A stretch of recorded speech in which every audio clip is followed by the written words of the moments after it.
Good afternoon mga Kapex Pro. It's 5 o'clock once again on a very gloomy, I guess, Friday afternoon. Magandang hapon po sa lahat. Hi, Miss Naomi. Welcome back. Magandang hapon. Magandang hapon. Bakit ganun pag trend micro, lakas maka-fresh? Ang fresh nyo. Kahit end of the quarter, ang fresh pa rin ng trend micro. Of course. Yes po. Wag kang magkakamali. Wag kang maniniwala sa nakikita mo. Hindi totoo yan. Hindi lahat totoo. Pero Pero fresh talaga ha. Si Miss Mikey nagtago. Isa ring fresh to eh. Hi, Miss Mikey.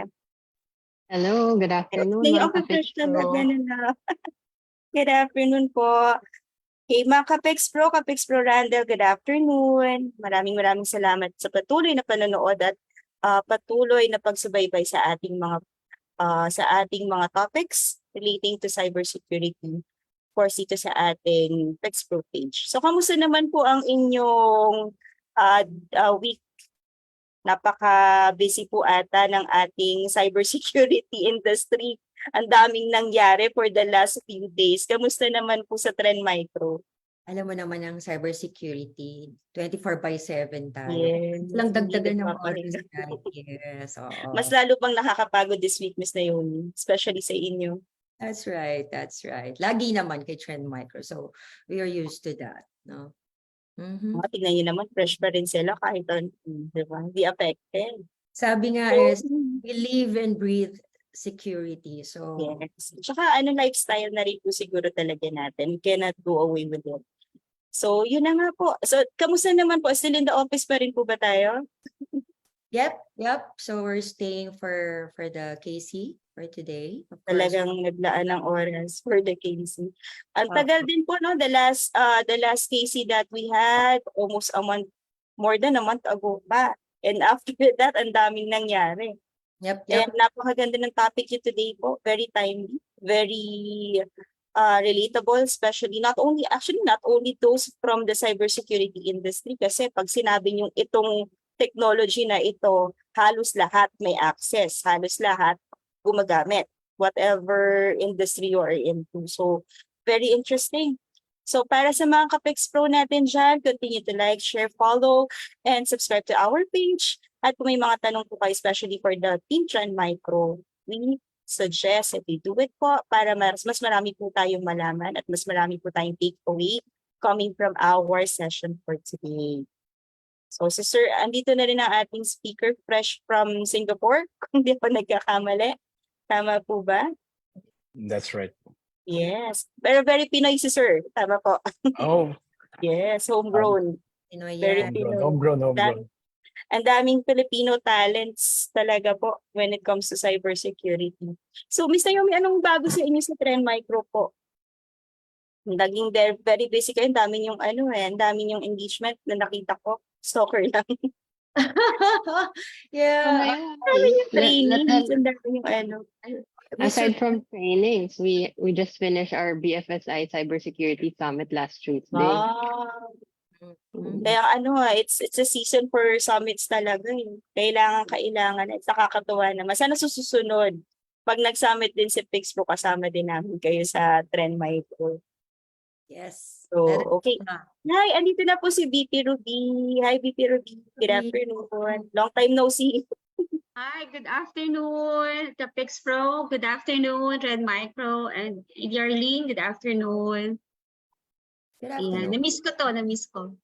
Actually, nung nalaman ko na it's Trend Micro, sabi ko, kailangan umattend ako dito. Yeah. Definitely. Diba? Maraming salamat. Kahit na, walang mga, basta mag-a-appear ako. Actually, very fresh nga ang lahat ng guests natin kahit na overpowered natin si Sir Paul. Pero si Sir Paul fresh din. Fresh din, Fresh din, Sir Paul. Ayan. So, good afternoon mga Kapex Pro, Sir Albert Remo. Ito yung ating mga masugid na viewers na hindi nawawala palagi. So, thank you po sa patuloy na pagsubaybay. So, VP Ruby, kamusta po? Ito, I'm a bit under the weather, pero getting better. Actually, it's allergic coughs and colds. Naglinis kasi ng bahay. And I think Alam mo also naman sa ng mga nanay. Yeah, VP Ruby, I think season siya ngayon. I think with the on and off, no, ulan, init na weather. It's Oo, totoo, totoo. So, ayun. kailangan malakas. Kagulo ang panahon eh. Yeah, but no, just like Pix Pro, we need to keep moving on and Yes. fight, diba? That's right. Yes, Right. actually, kanina ano po, VP Ruby, we were talking about yun nga po, the success of our very first CCSPP, our Certified Cybersecurity Professionals program for our graduates coming from Bacolod. And just to let you know po, para sa ating mga audience, out of the 19 graduates na meron po tayo during the first program po, 13 of them po are already here in Manila, waiting to occupy cybersecurity related positions. So hindi po mangyayari yan without our tech partners, and of course with Trend Micro here as one of our trainers. So most definitely, Miss Naomi, hindi to ang last. Hindi ito ang una at hindi ito ang last na ating partnership when it comes to training.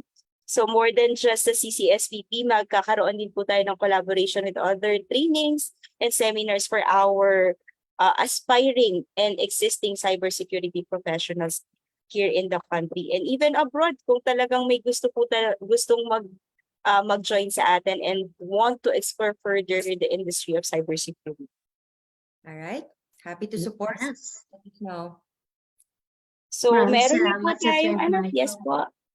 So hindi po sila po ay napakabilis kausapin in terms of the advocacy. Kaya nga po nakakatuwa dahil aside from Trend Micro, we have a long list of technology partners and industry parallels who are always ready to showcase their support for our advocacy. So sige po, bago po tayo magsalita. Kumusta paring Paul Hidalgo? Good to see you here. Christopher Sambo, may pa-shout out. Christopher Sambo raw po, Sir Paul. Thanks, Chris. I've known Chris for a long time. Yeah. And shout out din daw po, hi Mikey and Naomi from Sir Christopher Sambo. So sir, hindi ko nakakainin ng oras mo, VP Ruby, with your indulgence as well. So ano po ba ang topic natin for today? So everybody knows about now. Yes po. Ideally, I guess before time mag-proceed, I'd just like to acknowledge our Mr. Chair. Sure. Oh, andito pala si Dito talagang Hello, Mr. Chair. magandang may isang magandang hapon sa mga magagandang dilag na nandito ngayon sa ating KC, no? So, 𝐸 Arlene, our Executive Director, Yes, thank you sir. Good. si Naomi, busy. na naman, kaganda naman ng mga Yes. taga-Trend Micro, may Kyla. Overpowered.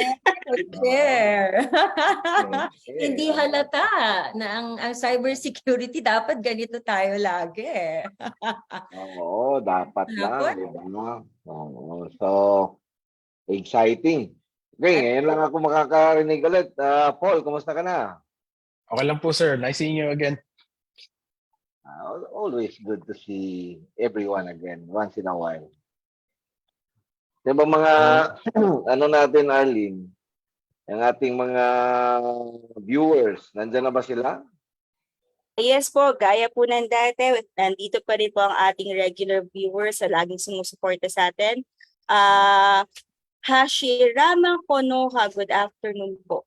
And Mac John Sina, hi, good afternoon. These are our regular viewers. And it's good to know po, dumadami rin po at tumalaki rin po ang viewership natin. Marami na tayong followers. Huwag na nating patagalin para Yes. manata na natin. So sir, like what we were saying a while ago, sir, common sa atin ang concept ng cloud and cloud security. However, how much do we know about this? Especially in ensuring that we are using it properly. So for this episode of our Kwentuhang Cybersecurity,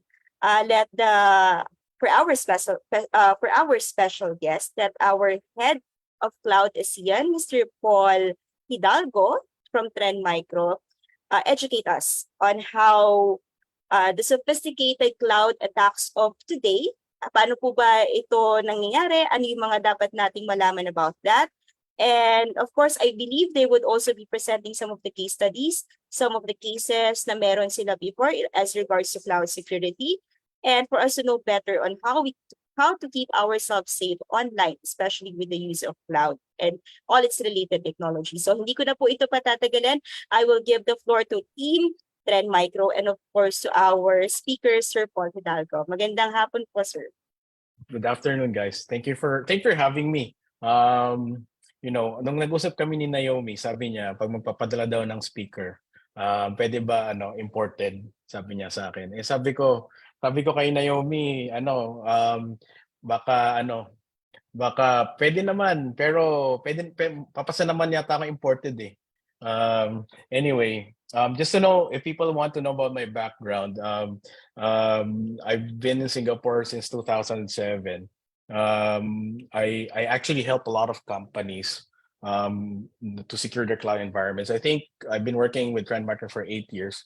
I look over ASEAN and I help governments, telcos, and big companies go to the cloud. So when we're talking about the presentation today, sabi ko, tinanong ko si Naomi, ano ba to, benta ba to? Sabi niya, hindi, just is kwentuhan. So sabi ko, kung kwentuhan, edi I'll focus more on education. Because I believe that before you can be advanced in cybersecurity, you have to explain the concepts first.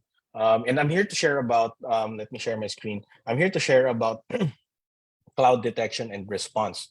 So kasi ang nagtatanong ng mga tao, no, sabihin nila XDR, meron kayong EDR. Ano ba ang cloud detection and response? Ano bang meaning niya? Now, all the data here and the examples that I have is actually from real life customers. Ang problema lang, I cannot share the customer name or the bank name because you have some kind of confidentiality with them. But I'm just gonna start on how this thing works. So I'm gonna explain a fictitious company. Voltex Corporation. So they're a fintech company. This is based on an actual fintech company in Southeast Asia. Again, I cannot tell the name of that company kasi nga baka just for privacy purposes.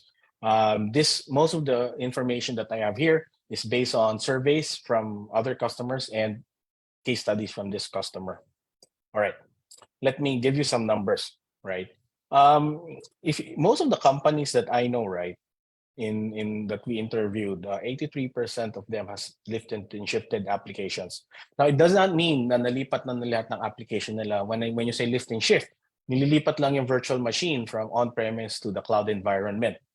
And another one is 44% of them is running hybrid environments. So when you look at this one, right, when you're a cybersecurity professional, ang sinasabi kasi nila, pag napunta ka sa cloud, may ibang security controls that you have to put in the cloud. You have to have a different security for on-premise. 44%, you have to do both, right? And that's the biggest challenge from customers. What's the opportunities and responsibilities here, right?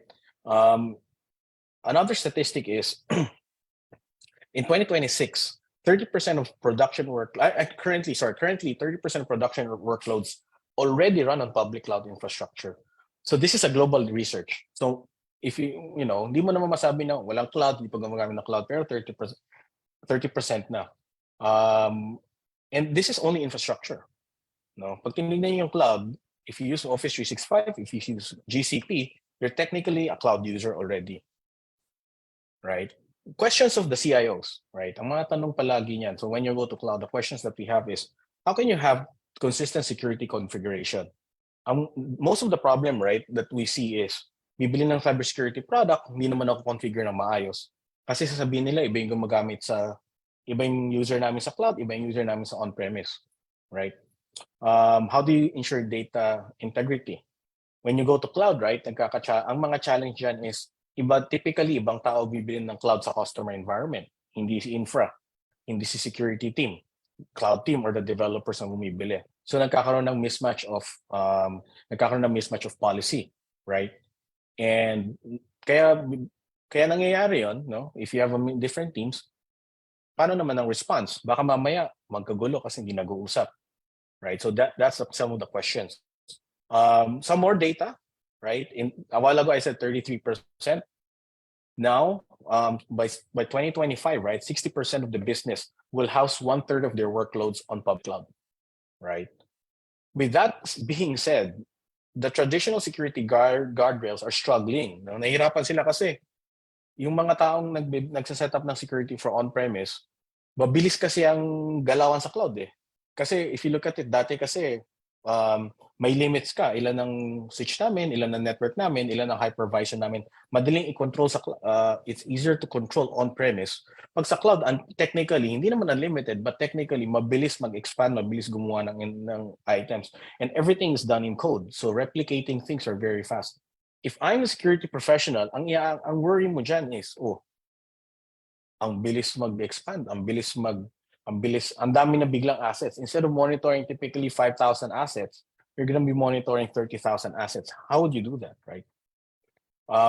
And most of the time, people will use multiple clouds kasi the reason why people use multiple cloud is mag-experiment. Now, typically, pag nag-experiment, maglalagay ng production environment sa one cloud, sa AWS, tapos magte-test tayo ng Azure, maglalagay isang production dyan. So, ang nangyayari, nagkakaroon ka ng 2 team. May Azure team kami, may AWS team kami. Nahirapan kayo magbantay. Right? And 1 in 3 business are already spotting threats in the cloud. Now, I'm pretty sure ang susunod na sasabihin ng tao, di kasi secure ang cloud eh. Kasi kaya nagkaka-threats dyan.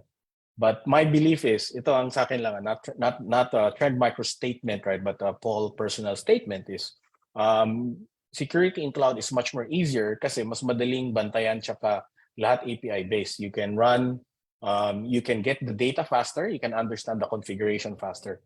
Ang mahirap lang is, you need to have a lot of understanding. Now, what is cloud detection and response? Technically, there's a lot of discussions around it, right? It's called Cloud XDR, CDR, right? Cloud detection and response is all the same. But at the essence, right?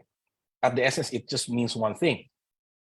Unified data, meaning all the data from your on-premise in your cloud, it's consolidated. The logs, the threads are all consolidated in one place. But this is not a SIEM. Kasi SIEM, you dump data on a SIEM, but it's how you analyze them and how you normalize the data is another different discussion. Second one is proactive threat detection. Ang models ba, yung detection model ba, how yung mga patterns ba, parehas lang ba siya sa cloud? Kasi it doesn't work for the cloud or on-premise or both. What's more important is you need to have both, right? And for outcomes, right? For analysts, kung ikaw analyst, gusto mo makita lahat. The number one thing, for me, if you want to secure your environment, you need to know what your environment is, right? So for them, if they're gonna do their threat hunting or they're gonna do their, enrichment and all their tasks as an analyst, they need to be able to know ano ba yung context niyan. So if you have data, you have models, you will have proper context. Now, how does this entire thing work, right? Number one, right? Cloud XDR. Obviously, from a company perspective, you need to be able to integrate. You need to be able to get all the data from all your environments. AWS man yan, Azure man yan, Google man yan. And also, you need to be able to mix it with the on-prem data. Second, right? Yeah, correct. You're able to aggregate it from different places. And not just that, network traffic as well. And also from your emails and endpoints. So you have a comprehensive view. So the first two things really is, I need to get all my data. Yun ang para sa akin, yun ang pinakamahirap gawin. Kasi yung may-ari ng server na yan, si ganito eh. Itong may-ari ng server na yan, si ganyan. May-ari ng AWS account, si Kuya. Si Mami yung may-ari niyan. So the important part is to collect all that data first. And then you put analytics. So papasok na yung analytics. So una muna, mag-run ka na ng analytics sa data na pinapasok mo. Wala pang machine learning dyan, just basic models, right? Then after that, dito na papasok yung research and models. So dito na papasok yung threat patterns. So you can know your vulnerabilities. So after you do that, so panipis na ng panipis, no? And then after that, the good thing about Cloud XDR is because you're talking about AI now, right? Large language models, layered language model, you can already get insights to the analyst. And ang tanong ng tao, ba't kailangan mo explain sa analyst yan? Kasi kadalasan, ang gumagamit, pag nag-open ka na ng Cloud XDR, dalawa na magbabasa ng logs nyo. Mayroon ka ng cloud user na magbabasa ng log, tsaka mayroon ka ng analyst, SOC analyst na magbabasa ng log. The main difference between those two people, right, is syempre si cloud user magaling sa cloud, mahina security, or hindi naman sila analyst, hindi naman sila threat hunters. Si threat hunter might not have context on how the cloud or the hybrid cloud works. So typically, dito pumapasok yung large language model or AI na, okay, ganito nangyari dyan, explain to me. So naiintindihan nila, so makapag-usap sila. For us, right, what we always see, right, is may mga customer ako na security team, cloud team di nag-uusap kasi hindi sila magkasundo. This is a good way for them to understand each other's world. And obviously, the last one is automated response. So pag nakuha na yan, how can you automate that response, right? These are the technologies, these are the basic stuff that you can do. Wala naman siyang ganun, hindi naman siya rocket science kung titignan nyo. Ang mahirap lang talaga is how can you piece all that together and provide value to both the teams, right? So this is the data that we got from our customers. So we were told, right, bibilis ng 50% ang threat response if you have tools like this. Obviously, kasi nga may context ka, right? Kasi nga may visibility ka. Number one, it will improve your visibility because you collect all the security logs together, you're able to respond and manage it faster. Another one is they're saying it's got better visibility nga. Kasi nga, you got consistent protection, right? And for me, right, the important part is ang data kasi na-normalize na. Ang nangyayari kasi, may mga customer din naman ako, gagawin nila, tambak na lang natin sa SIM yan. O sige. Tapos, ang problema, yung firewall A tsaka firewall B, magkaibang brand or magkaibang cloud, di ba? So yung mga logs nila, iba-iba yung formats. So nahirapan yung SIM niya mag-correlate or magtagpi-tagpi ng information or ng data, right? And then another one is, from compliance perspective, ang compliance team, ang maganda kasi sa kadalasan, pag gumagamit ka ng Cloud XDR, nababasa mo na yung configuration, nababasa nyo na yung issues. So basically, kakapalang visibility mo, tsaka mas malalaman mo na mas malalaman mo na yung nangyayari environment. Now, people will ask me, what does it got to do with CNAP? Diba? People introduced CNAP long time back. Para sa akin naman, CNAP is focusing more on protection. XDR is a much bigger umbrella kasi nga, it's very data focused. So it can give you context. Kasi nga, sabihin nila, tong server na to, risky yan. Paano masabing risky? Paano? Ina-attack palagi yan eh. Diba? Palaging tinatry in-exploit yan kasi galing sa network or may vulnerability na hanap yung vulnerabilities, yung agent, may vulnerability nakita dyan. You need to pay more attention to this server, right? So yeah, this is based on this data is based on actual customers of Trend Micro. They say that, 30% fewer compliance issues, right? Now, the next one, I have 2 more slides, right? Then I'm finishing, right? My tips, right? People ask me, right? Okay, bago ka mag-Cloud XDR, ano ba yung mga kailangan kong gawin, right? These are the tips. I have 8 tips. First one is asset management. Obviously, everybody knows about this. Very basic when it comes to securing an environment. You cannot protect what you don't know, right? Another one is consistent configuration. Typically, mababalita dyan, sabihin nila, bumili naman ng ganito, bumili naman ng ganyan. Hindi ka na makapag-comment, pero kadalasan, the pace of acquiring technology and the pace of deploying technology is not the same. So minsan, para lang ma-deploy, nilalagay na lang doon kahit di maayos configuration. So it's really important that the configuration, everything is tight. Dati kasi nagtrabaho ako sa production environment, shortcut din ako kasi ayokong mabwisit. Kasi gusto kong mabilis yung trabaho ko. Gusto kong Friday afternoon, gusto ko muna umuwi. Okay lang yan. Next Monday na bahala dyan, nakakalimutan. No? Ang kinakatakot ko minsan is Saturday night may mangyari sa environment, tapos gigisingin ka, tapos ka na, di ba? Typically, wag may mga kasanay na tao dito sa audience. Yung environment malinis lang pag may auditor. Pag umalis na yung auditor, okay na naman 'yan. So typically parang house cleaning, di ba? Yun. Next one is network segmentation. Now this is important. Typically for convenience perspective, magko-connect yung cloud environment mo sa on-premise tsaka sa environment mo sa office mo. Buksan muna natin lahat para mabilis. Kasi mag-shortcut ka na eh. Kasi kailangan mo na magawa ng trabaho.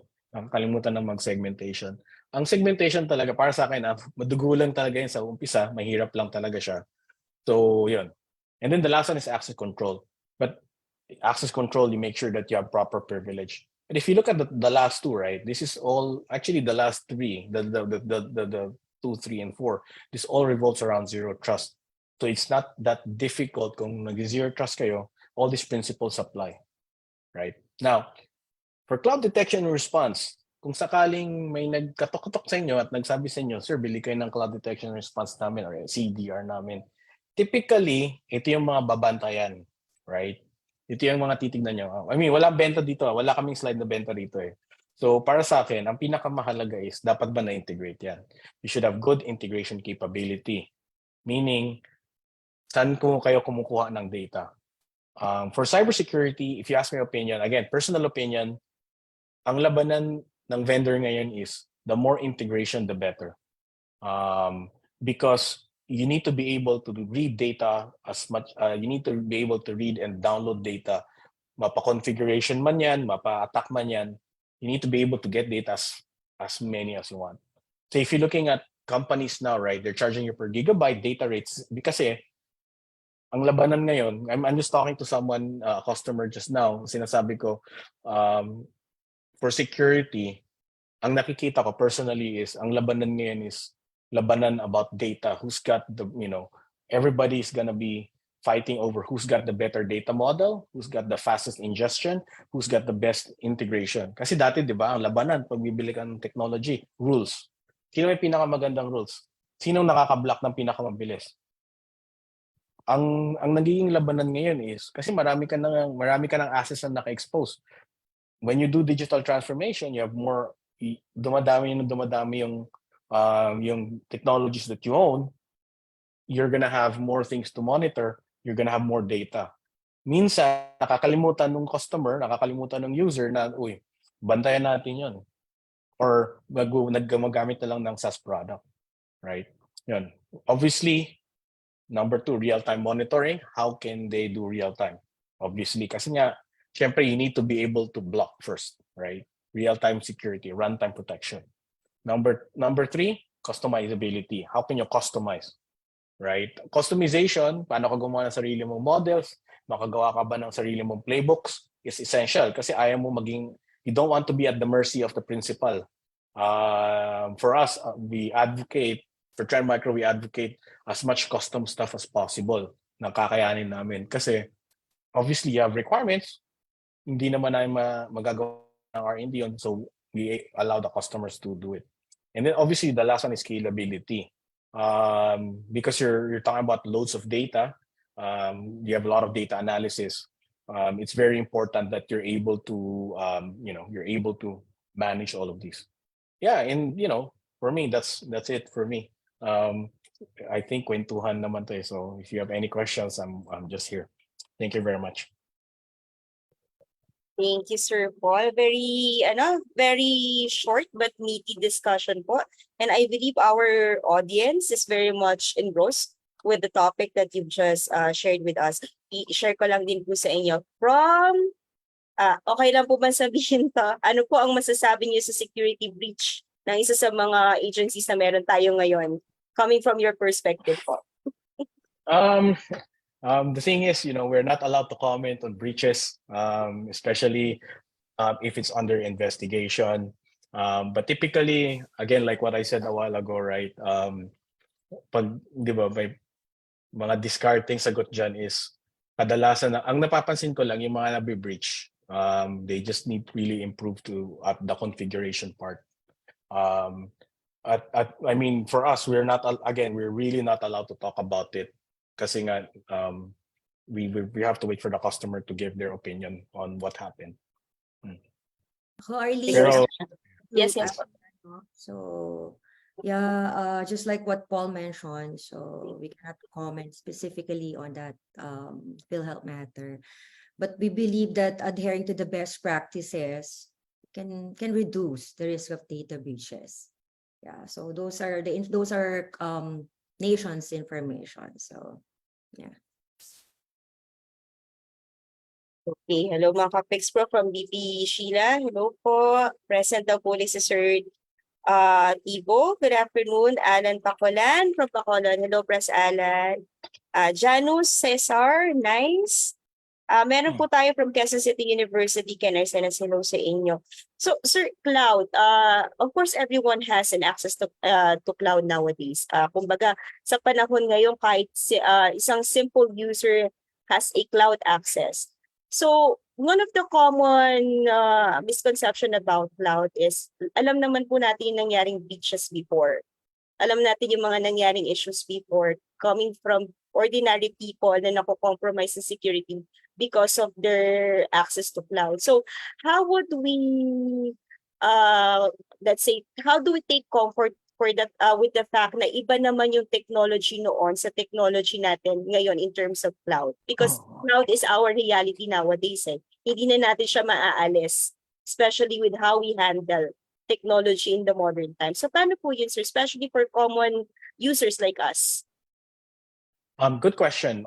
Typically, right, pag sinabi kasi ito, may mga tanong din may mga nagko-comment din sa akin ng mga kaibigan ko, Paul, I don't want to use iCloud, or I don't want to use this tool kasi nga hindi safe ang cloud. There's this misnomer that, you know, cloud is not safe.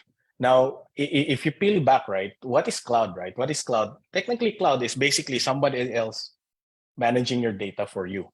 Now, and there's multiple types of cloud you're talking about, right? I'll give you an example.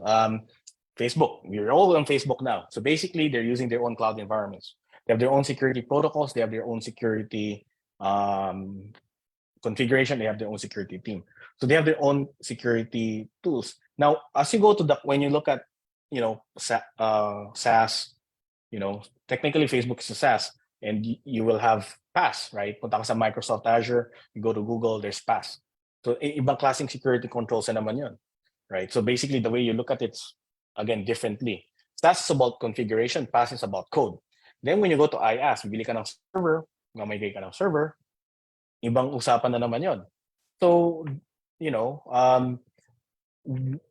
depends on the usage of cloud. Security controls will vary, but you should still keep the same concepts. When you look at IaaS, when you look at PaaS, and when you look at SaaS, may pare-parehas ang kailangan control dyan. Access. Who do you give access to? Who do you give access to your data? Ang nangyayari lang kasi, ma'am, nag-generalize lang nila eh. Kasi pag na-breach dyan, kasama na yung isa dyan.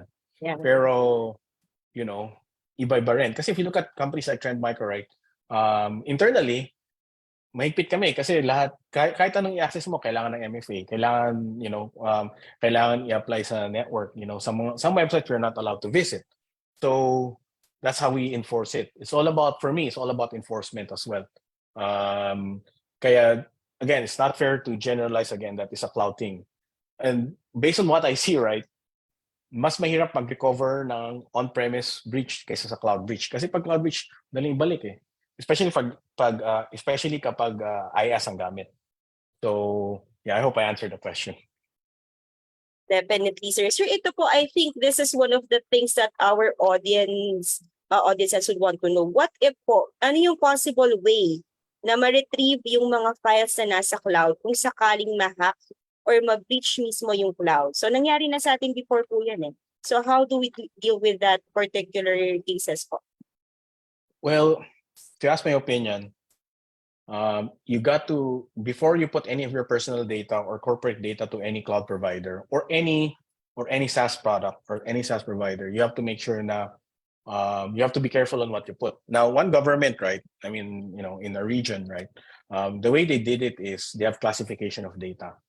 Itong data na to, pwede mo ilagay dyan. Itong data na to, hindi mo pwedeng ilagay dyan. Itong data na to, on-premise lang. So, it starts with data classification. Pag nalaman mo na, then malalaman mo na kung saan mo ibibigay. So, yung risk exposure mo liliit. So, for example, kung picture lang naman ng Christmas party, okay lang yon. Pero pag data na nung mga confidential accounting data, iba na yon. So for me, it's more important that it starts with the selection of the vendor. Obviously, pag gumamit ka kasi ng cloud provider like CSPs like AWS or Azure or GCP, meron silang standard on the bottom, but you're still responsible on what you put in there. So, syempre, ibang security policy na rin yung mangyari. Now, in the event that something bad happens, you have to understand who's in control of the data. If you subscribe to a SaaS company, you have to read the documentation in the fine print. How accessible is my data to you? Do you encrypt my data? Kasi paminsan naman, kung maayos mo yung encryption, pag maayos mo yung encryption, pwede mo na pag nakuha mo yung data, hindi mo na mabasa ng ibang tao yon. But, most of the time, based on my experience, because I was a developer before, mahirap na makuha kasi, how do I say this? Mahirap nang makuha kasi, pinaubaya nyo na yung data nyo sa kanila eh. So, it's important talaga na you find a partner or a vendor that you can truly trust. It's for me, right? This is when you're using cloud or using any SaaS product, it's all about control of data. Do you have control over your data and you can retrieve anytime you want? If you don't have that knowledge, mahirapan ka talaga. Yeah. So it all boils down to the fact that you have to be responsible pa rin po, regardless. Yep. Everything Regardless. has its risk, so you have to be responsible in how you deal with your data. And of course, you have to make sure that not everything you share is, would be compromising or would cause of course, the security, not only of your personal security, but also the security of your organization. Ruby, you have something to share, di ba? Actually, this topic is really very interesting, no? So can I ask, no, in advance ba na, pwede ba itong magkaroon ng part 2? Sir Yes. Paul and Trend Micro? No problem. Naomi, Sir Paul, Now, Naomi, yeah. Of course. Yes, Yes, of course. thank you. Yeah, before I proceed with the next question, padaanin lang natin si Darwin Tejerero. Sabi niya, good PM mga ka-Pex Pro. Sorry, late naka-join due to an urgent task of work. Okay lang yan. Sir Darwin, no, lagi ka naman natin dito. Good afternoon. Good PM, Pex Pro from Dean Amar. Jerica Willan says, magandang hapon mga ka-Pex Pro. Next question natin is, actually, it's more of like, what is your opinion sa pagbili ng multiple cloud services? Recommended ba na mag-focus on a single cloud vendor kahit pareho lang ino-offer na service o dapat kumuha ng multiple vendors? That's a very good question. May mga customer po kasi ako na 3 cloud, may customer ako na 2 cloud, may customer kami na 1 cloud. Trend Micro, gumagamit kami ng 3 cloud. Internally, we use 3 clouds. Pero malaki po kasi yung cloud team namin. So kaya namin mag-monitor. If you look at it, again, my personal opinion, 80% of the features of all the clouds pretty much the same. Ang labanan lang talaga dyan is how comfortable your development team and your IT teams come in. Now, I would always prefer for an organization of using 1 cloud. Sabihin ng customer sa akin, sige, gamit ka ng 1 cloud. May risk ka dyan kasi pag nag-down tong provider na to, nag-down yung provider na yan, tapos ka. Pero for me, the likelihood of one cloud provider going down, especially big providers, is very, very low. So basically, yung downtime hindi na siya ganun kamalaki. Now, when you look at consideration, right? Yung ibang diskarte ng ibang companies, yung mga ibang workload kasi, itong cloud na to magaling sa big data, itong cloud na to magaling sa IaaS, itong cloud na to magaling sa database. Ganun sila mamili. Now, nagkakaproblema lang yan, pag bumili kayo ng 3 cloud, tapos yung team nyo magaling sa isang cloud, or ang assumption nila is, this cloud is the same as that cloud. Doon na nadidulubyo yung customer kasi they will apply the same best practice and the same application or tools for one cloud to the other. Doon sila nahirapan. Now, may mga tools naman dyan. Like, I'll give you an example. Terraform, if you want to build cloud environments, it works for 3 clouds. Ang para sa akin lang is, you have to know you just have to understand na the overhead of maintaining 2 to 3 clouds is not 2 to 3 times the overhead to maintaining 1 cloud. It's probably 6 to 8 times more difficult to maintain 3 clouds at the same time than 1 cloud. Some other big enterprises, ginagawa nila, bili tayo sa 2 provider para makatipid tayo, makahingi tayong diskwento. Well, that's a good idea, but magkakaroon kayo ng security gaps kung hindi nyo minonitor ng maayos. Kasi ang mangyayari dyan is, firewall sa cloud A, firewall sa cloud B, parehas lang yan. Or yung networking or how they build VMs, cloud A, cloud B, parehas lang yan. But it's not true. The way they network here, the way they do identity here, and then the way they security here, all different. So you have to learn those 3 things. That's why for me, I will always choose. If I'm gonna pick, I will pick 1 vendor first. And kung nahirapan ka, lumipat ko na lang. Pero typically, mahirap lumipat kasi pag nag-umpisa ka na sa isang cloud, yung buhay nyo, yung workflow nyo is already working there. If you're doing VMs, fine. Pero kasi ang mangyayari niyan is, gagamit na kayo ng cloud native applications. That means your application will only work with that specific cloud. Yun pa yun. Isa pang problema dyan. Kung may developer kayo, magaling sa AWS, may developer kayo magaling Azure, may developer kayo magaling GCP, mahirapan maggamit ng iba-ibang cloud yan kasi nakasanayan na nila. I-design na nila yung application nyo based on that cloud. So, if you choose one, i-align nyo lahat yan. Developer, security, infra, mag-align kayo sa cloud.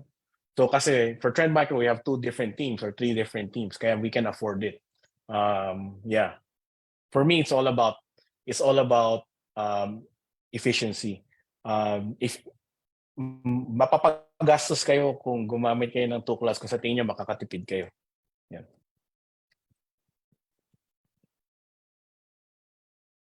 Yeah, okay. Thank you. Thank you, Sir Paul. And there's another question here. When it comes to security approach, what would you suggest? A probabilistic approach or deterministic approach? Yeah. For me, I mean, ang trabaho, para sa akin, ang trabaho naman po ng security team is manage risk, right? I will always, if you ask my opinion, I will always go for risk approach. Obviously, if you want to know your risk, you need to know your environment. So you need to understand, you need to understand first my environment, so you understand your risk, so you know what you will buy. Because you can never get 100% protection, right? You can only cover as much. And even that, right? Hindi nyo rin nga malaman kung na-cover nyo na yung 100% or 80%, right? So I always take risk approach. Okay, thank you. Darlene?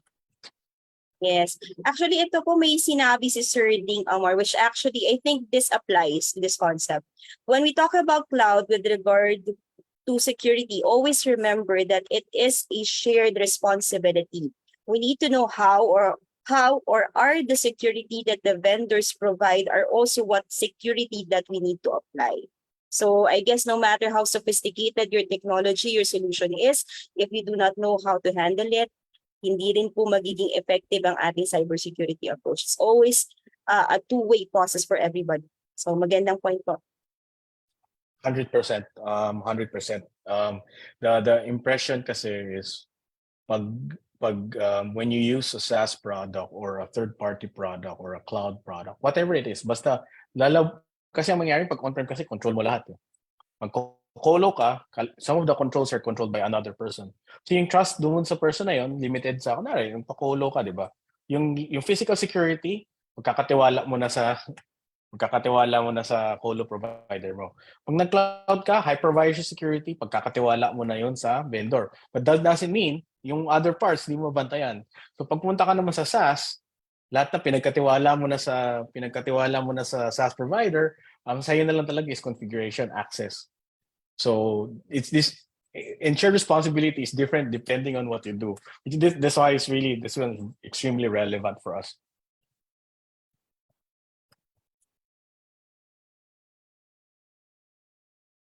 Siguro, Arlene, if I may add, no? Ang pinakamalaking problema sa mga cloud service providers ay ang akala nila ang gaganda ng kanilang cybersecurity practice. And majority of the business entities na pumupunta sa cloud ay limited or zero yung understanding ng cybersecurity. So, what the danger is, kung ano yung sinabi ng cloud service provider na magaling sila, tatanggapin nila. Na ang gaganda ng kanilang cybersecurity practice, tatanggapin nila. Diba? And that creates another security problem. Supposedly kasi pupunta ka sa cloud, sabi nga ni Paul, ipagkakatiwala mo lahat eh. Parang yung isang property mo, ipagkatiwala mo sa ibang or yung gamit mo, ilalagay mo sa property ng ibang tao at pinagkatiwala mo na sa kanya lahat ng security ng gamit mo. No? Tapos, only to find out na hindi naman pala ganun kaganda ang security. And when something happens, doon nalalabas na sasabihin na, hindi, sabihin ng cloud service provider, hindi, ano mo yan eh. Responsibility mo yan eh. Ako, dito lang ako eh. Ganyan lang ako eh. Ganyan. Diba? So, talo pa rin ang consumers. And kami, we always, kasi we have the privilege of having a better understanding in cybersecurity. We question the practice of the cloud service providers. Kasi, bakit mo kami bibigyan ng security mo? Eh, ito nga ang security namin eh. Ito ang gusto namin. Ganito ang gusto namin gawin. Dapat meron kaming visibility dyan, visibility dito, etc., etc., etc. No? And ang napansin namin, when a cloud provider does not understand what we are talking about because it no longer falls within the boundaries of their understanding in cybersecurity, then that's a problem. Another problem. Diba? So, dapat, ang ano dito is, when you're offering a cloud service cloud service or cloud services, you make sure that when you say your cybersecurity is really good, it is not based on your own perspective as a defender. It is based on the perspective of both defender and the offense side. Kasi pagka puro defense ka lang, sabihin mo ang galing-galing ko. Diba? Eh pero yung mga kalaban natin, pinagtatawanan tayo. Kala nitong taon to, galing-galing niya. Diba? Eh, case in point, yung nangyari ngayon sa recently. I'm sure yung mga defenders doon, they believed na ang ganda ng kanilang cybersecurity. Until, tinamaan. Oh, edi lahat ng data natin nandun, di ba? I-confirm yata na mayroong mga PIIs. May mga senior citizen data daw, senior citizens data. 'Di ba? So hindi naman fault ng cloud service customers 'yan kasi gusto nga nila unang-una, gusto nilang pumunta sa cloud kasi it's surely better than maintaining your own infra every 3 years or every 5 years. You need to renew your MA. And then, pagka end of life na yung hardware or software, mapipilitan ka to renew the contract. Otherwise, mamamatay na yung business mo. So, you go to the cloud, you just subscribe every month, diba? You pay every month, which is really good and efficient, especially for those small companies who, number one, cannot afford to put up their own infra and impractical for them to do so, diba? But then, as cloud service providers must ensure that the cybersecurity of their customers having data and systems in their cloud are at par with the global standard of cybersecurity coming from both perspectives of defensive and offensive. Kasi nakakaawa naman yung mga mga pupunta sa cloud tapos kita mo ngayon yung Facebook nga ang dami napibiktima ng mga accounts, di ba? Pagka pinagsama-sama mo yung pera na nakukuha doon 1,000, 1,000, 1,500, ang laki-laki. Laki-laki. So point is there is a disconnect when one person or one group, one company says, ang galing ng cybersecurity namin. Pero kung ang gagaling natin, bakit tumataas yung cases of breaches? Lumalaki yung financial losses due to hacking, di ba? Lumalaki yung size of data na nananakaw. So that is something that needs to be rectified. That is something that where Palo Alto, Trend Micro, all the big names in cybersecurity can help. Diba? Hindi lang yung narrow and focused claiming of we are good. Nakakatakot yun. Diba? Lagi ko nga sinasabi, we will forever be a student in cybersecurity. No one among us can claim to be an expert in this field because every day there's a new thing in cybersecurity. What we are talking today, tomorrow, it's already, diba? How can you become expert in this field? Until now, nag-aaral pa rin ako. 29 years in the industry. Until today, nag-aaral pa rin ako. Diba? So, yun lang yung hugot ko sa ano. Ang lalim ng VP, hugot ni Mr. Chair. yeah, we acknowledge that, no? So, just to add po, kasi in a success framework, so we have the infrastructure, we have the tools, we have the processes, and we have the people. No? So that's why we have PixPro to provide the awareness. PixPro is one of the way to provide awareness. No, other than we are marami pang channels on how the awareness to the users and all about cybersecurity and how we can prevent like the consumers as well as the enterprise level. Kaya very important din talaga yung awareness, educating the users, educating the people, and the impact of the cybersecurity breaches and attacks will give or it will provide to everyone. Yeah. Actually, yes, sir. The situation kasi is not getting better. Yeah. You know, we are really the gap between the defense and the defenders and the attackers in terms of skills and capabilities lumalaki. Kasi ang mga attackers, very focused ang kanilang pinag-aaralan. Ang defenders, napakalawak ng kailangan nating at hindi lang kaalaman ang kailangan natin. Kailangan din natin ng mga technologies like itong Trend Micro, kailangan natin.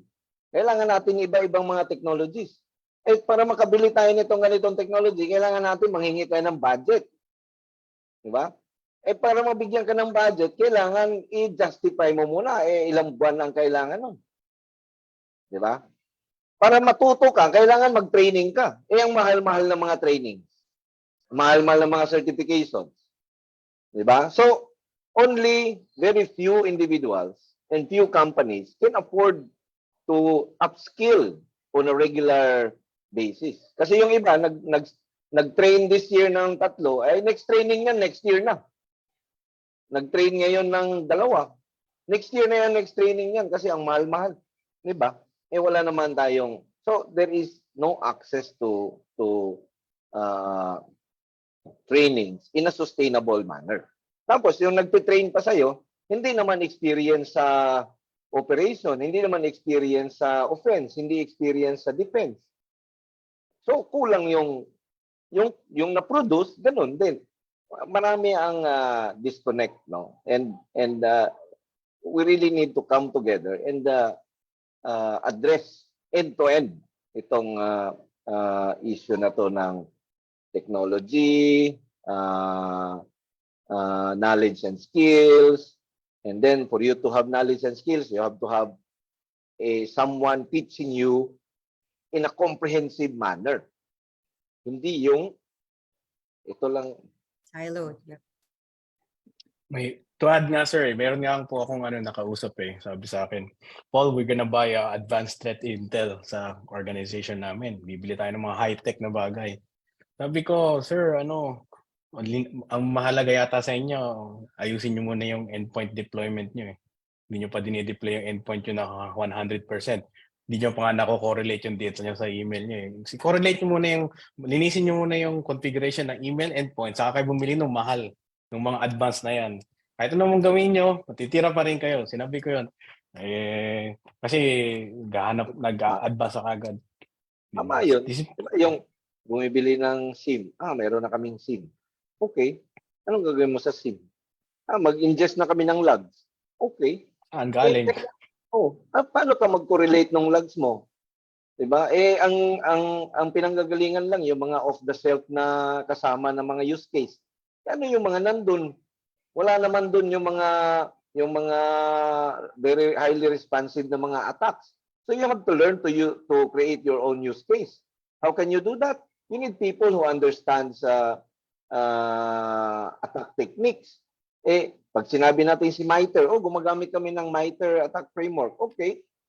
Are you creating use cases that can correlate?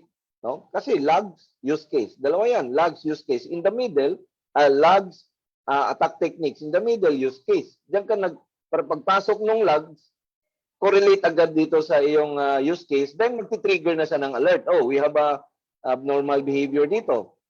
Di ba? Bumili kami ng SOAR na may threat intelligence. Okay. Saan manggagaling yung threat intelligence feeds mo? Kailangan mo yun. Di ba?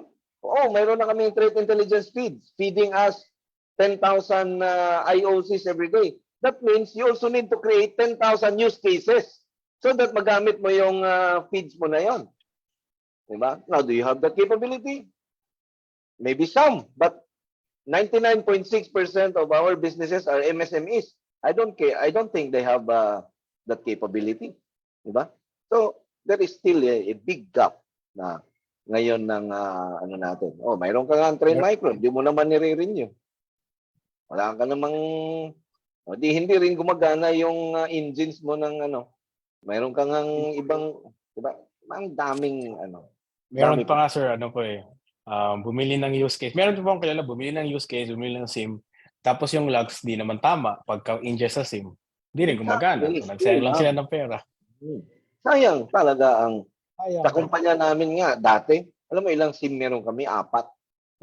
Nung pagpasok ko, sabi ko, 4 ang SIM dito, may SIM ganitong grupo, may SIM ganung grupo, may SIM. Tapos, ano lang siya? Logs, ano lang? Logs, hindi siya correlation ng logs. Nag-ingest lang siya ng logs. Di ba? So, kulang nga yun. And it's really, it takes a lot of political will. It takes a lot of money. And it takes a change of mindset for the whole organization for you to be able to push your cybersecurity practice and agenda forward. Yeah, that's right. Mr. Chair, meron dito may tanong pero walang punctuation eh. So ako na lang magbabasa, no? Depende. How would you want me to read this? Student here, first sem. What should I need to remember the best, Sir Angel? Or student here, first sem, what should I need to remember the best, Sir Angel?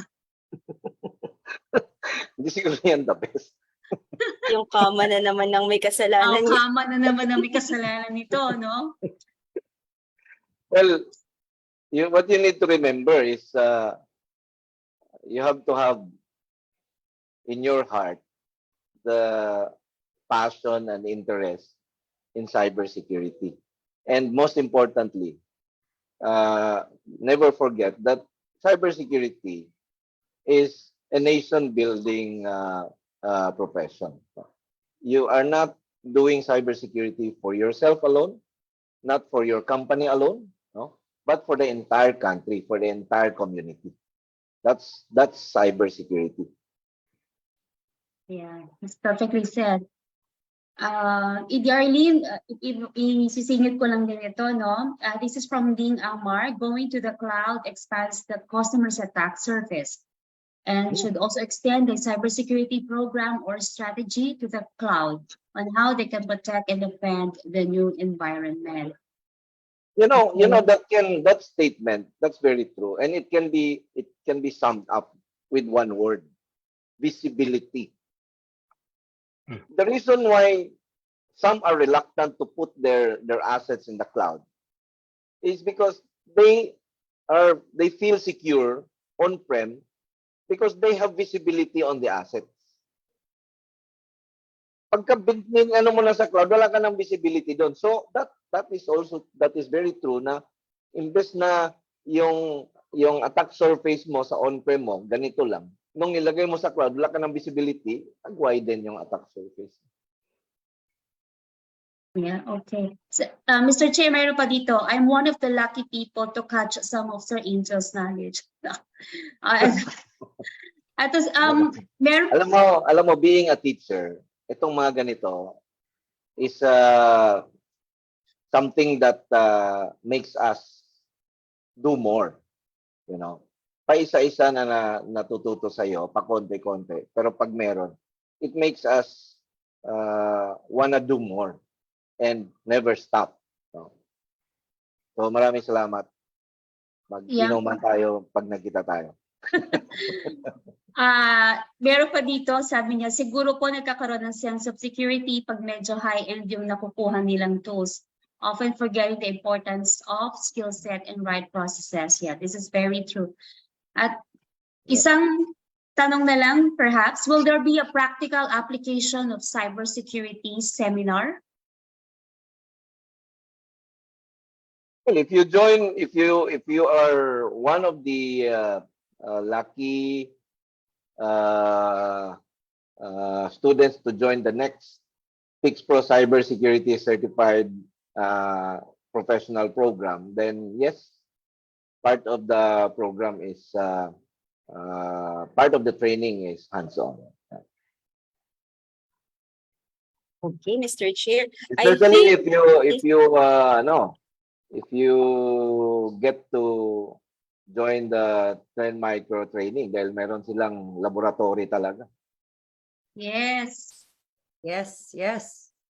Actually, gusto na nga raw po nila ng part 2. Di ba po ba, Ms. Naomi? Yes, we're just Yung- waiting. Ready na po sila sa second leg po natin, hopefully for entry level and the advanced level. So I think na-exceed na natin yung 6 o'clock time natin, but this is a very meaty, very meaningful, very timely, at saka very interesting discussion, especially for our audiences right here. And gaya nga po ng sinabi ni VP Ruby, we hope, Sir Paul, Miss Naomi, Miss Mikey, that we could do a second. Meron pang part. tanong, Arlene. Yes, sir. Yeah. Meron Yung pa performance. yung Like, para kay Adrian, you can find me in LinkedIn or just message sa PixPro Facebook. PixPro. Yes. Si Stephen Corpus, pwede bang makipag-partner ang GOV? Yes, of course. Yes. Mag-ano ka na lang, mag-send ka na lang ng message doon sa PixPro chat messenger. Marami pang tanong, Yes. pero yung classmate ko, si Maki. Classmate ko ngayon sa Masteral sa Lasal. Maki, wala Okay. tayong face-to-face bukas. School bukol tayo.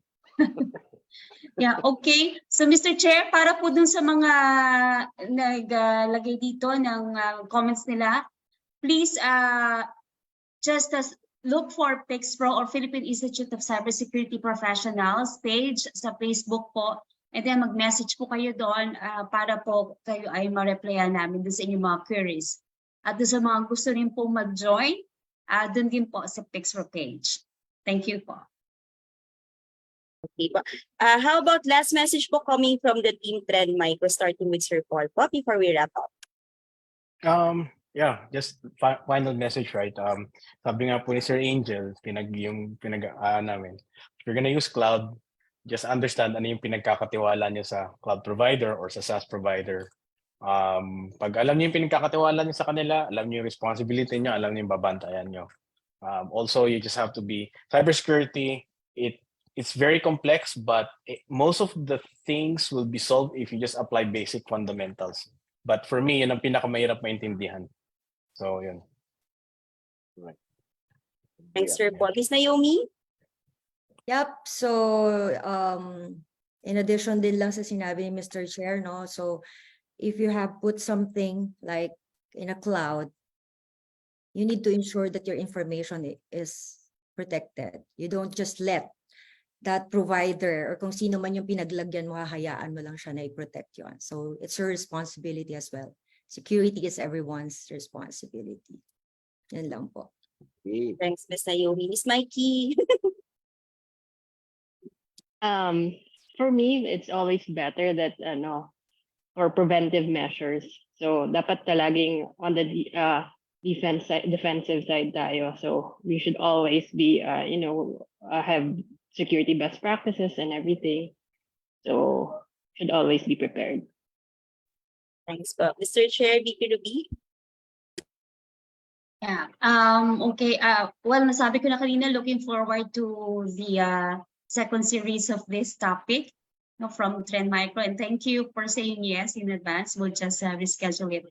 And for our mga ka-PixPro here, we're very happy that marami tayong natutunan dito. And please do share this kwentuhang cybersecurity to your friends, no, sa inyong mga FB friends, kasi the more na mas may nakakaalam ng mga ganitong knowledge, the more na mas makaka-prevent tayo from breaches and hackings and all that. So maraming salamat. Thank you, VP Ruby. Mr. Chair? Ngayong araw, may natutunan ako sa bago sa cybersecurity. Hindi ka lang dapat maging paranoid. Dapat maging super paranoid. kulang pala yung paranoia, the highest level of paranoia natin. No? That should be super highest level of paranoia.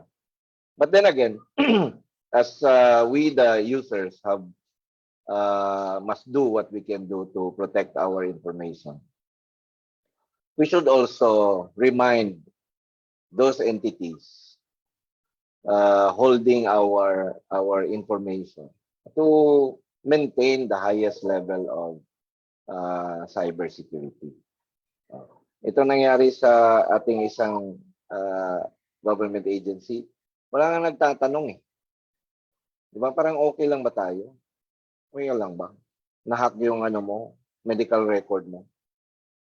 Eh sabi sa mga privacy related laws, sensitive information 'yun. Tapos okay lang ba tayo? Okay lang ba kayo?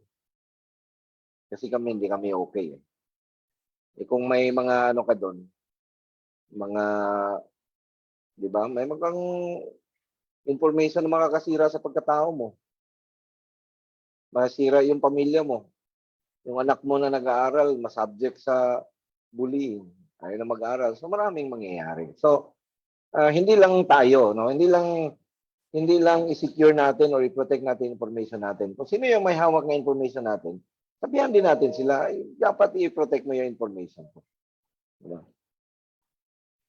Okay, yun lang mga kapiks po. Mahaba-haba pa ang kailangan nating gawin.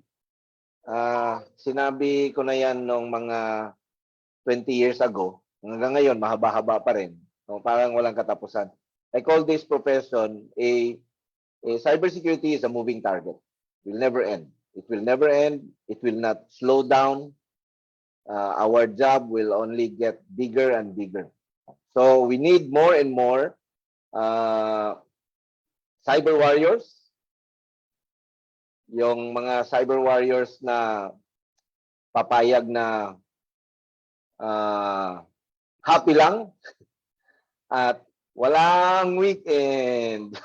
Kaya hindi pwede dito ang Ulitin happy natin. weekend. Ulitin natin, Mr. Chair, tayo nagsabay. Ulitin Ulitin natin. Okay. So, Friday na naman, mga Kapix Pro.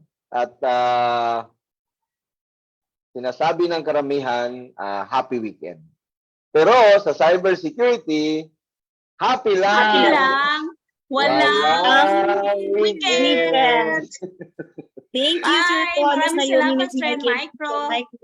Thank you, partners. Salamat mga ka-Fix Naomi, Pro. Mikey, and Paul, maraming salamat. Thank Mga you. Thank you viewers po. natin, maraming salamat. At babalik na kami sa aming trabaho. So, maintain the happiness, okay?